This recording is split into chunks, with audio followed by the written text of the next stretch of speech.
देवानंद हा लहानपणापासून जरा हट्टी आहे आणि त्याला त्याच्या मनासारखंच सगळं लागतं.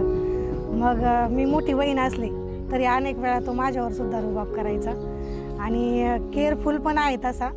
पण मला त्याला रडवण्यात जास्त आनंद वाटायचा लहानपणापासून. अनेक वेळा रक्षाबंधन किंवा भाऊबीजेच्या वेळेस तो जो ताटात ओवाळणी टाकायचा तर वडिलांनी त्याच्याकडे 100 रुपये 500 रुपये असे टाकण्यासाठी दिलेले असले तरी तो स्वतःकडे जे 10-20 रुपये असतील ते टाकायचा. आणि ते पण जेव्हा आमची कधी भांडणं होतील तर तो परत मागायचा, दे माझे पैसे. आणि जेव्हा आमची कधी भांडणं व्हायची तर आई रागात असताना तो मात्र पळून जायचा आणि आईचा मार मलाच बसायचा.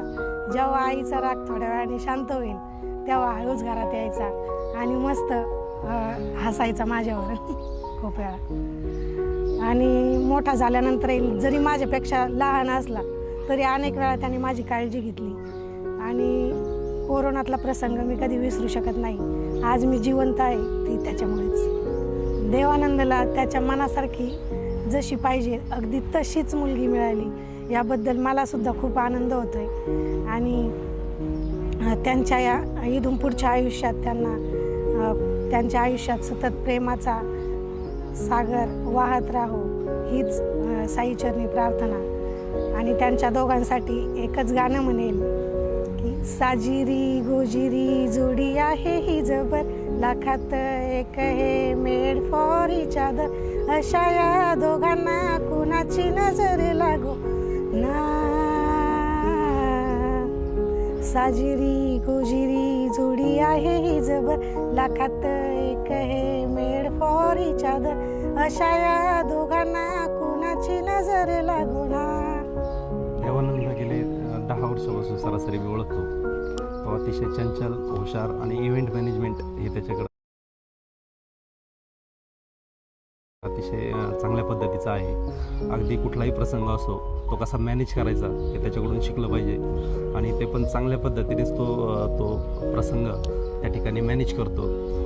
फारसे उदाहरणे देण्यासारखे म्हणजे आजारी असताना ही अतिशय कठीण परिस्थितीमध्ये होती, परंतु अवघ्या 1 तासामध्ये त्याने कोपरगाव ते नगर 100 किलोमीटरचं अंतर पार करून हॉस्पिटलमध्ये कोरोनाच्या पेशंटसोबत राहण्याचं धाडस दाखवलं आणि आम्हाला त्यातून बाहेर काढलं. त्याचबरोबर प्रत्येक प्रसंग असेल छोटा मोठा कोणता पण तो आमच्यासोबतच असतो. जरी तो माझा छोटा मेवणा असला तर नेहमी मोठ्या मेवण्याप्रमाणे नेहमी सतत सहकार्य करतो, साथ देतो, अगदी छोटा प्रसंग असो किंवा मोठा. आज देवानंदच्या लग्नानिमित्त मला एक त्याची लहानपणीची आठवण आठवते.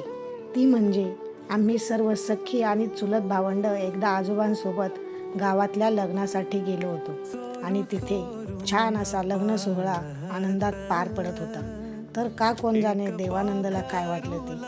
त्याने आजोबांना विचारलं की भाऊ सगळ्यांनाच लग्न करावं लागतं का. तर ते म्हटले की हो बाळा.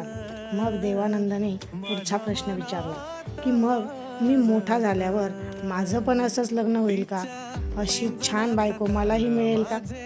तर आम्ही सगळेजण हसलो आणि यावर आजोबांनी उत्तर दिलं की हो नक्कीच, तुला पण अशी छान बायको मिळेल आणि तुझंही लग्न खूप मोठं होईल. तर त्याने पुढचा प्रश्न विचारला की मग तुम्ही माझ्या बायकोला माझ्या हातात आणून द्याल का. तर आजोबांनी उत्तर दिलं की अरे हातातच काय, तुझ्या डोक्यावर आणून मांडू तिला, पण अगोदर शिकून मोठा तर हो, मग पाहू लग्नाचं काय ते. यावर आम्ही सगळेजण खूप वेळा खळखळून हसतो.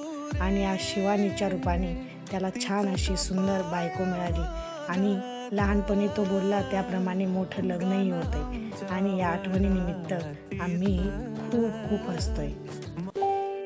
दबक्या पावलांनी आली माझी मालकीन झाली एका वाघाची शिकार, एका हरणीनं केली. दबक्या पावलांनी आली माझी मालकीन झाली एका वाघाची शिकार, एका